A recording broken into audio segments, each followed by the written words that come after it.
Hey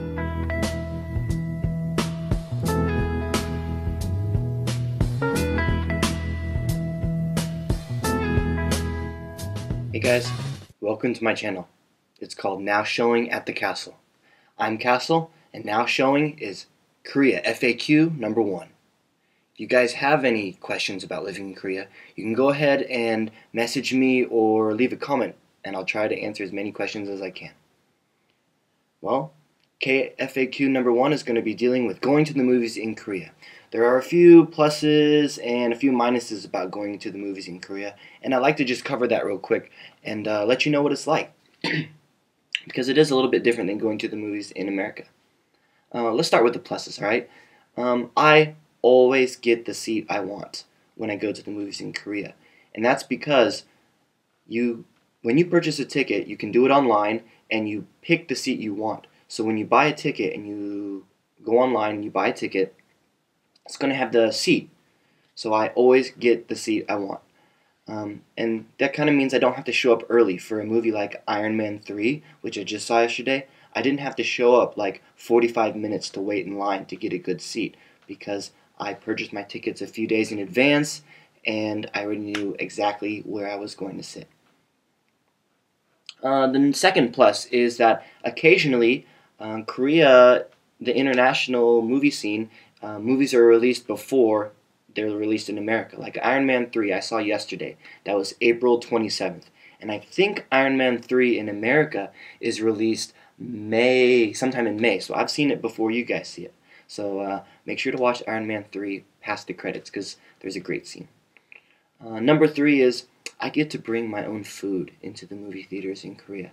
And I know in America they're really stingy about bringing in your own food because they want to make money off the concession stand, but here I don't think they really care. I mean, I brought in a bag that said 7-Eleven on it, and it had like 2 drinks and a few snacks, and they didn't even stop me. I wasn't even trying to hide it, so I get to bring in my own food here, which is good. Now let's talk about a few of the minuses. Well, it can almost never be a spur-of-the-moment thing. And why is that? Well, like I said, people go online to get the best seats. So if you just show up and you want to see a movie like, oh, let's go see a movie tonight, and then you go, you're probably going to get like the worst seats in the house, like the very front row where you just like strain your neck the whole time. Or it's just going to be sold out. So it pretty much can't be a spur-of-the-moment thing, at least here in Seoul, where I live. Because it's so packed, there's so many people here, everyone goes to the movies. Number 2, there's going to be like subtitles at the bottom, and Korea is, the first language here is not English, the first language is Korean, so there's going to be like Korean subtitles at the bottom.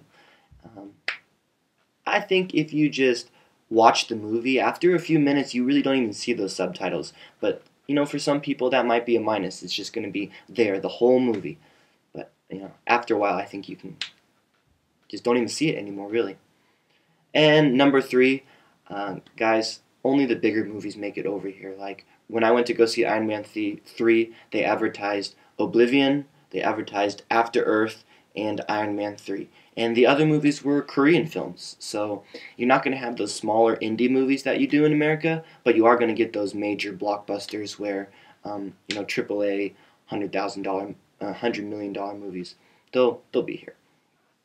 Well, guys, that is Korea FAQ number 1. Hey, if you have any questions for me about living in Korea, go ahead and ask away because I really want to start a channel here and answer your questions about living in Korea. That's it. I'll see you next time.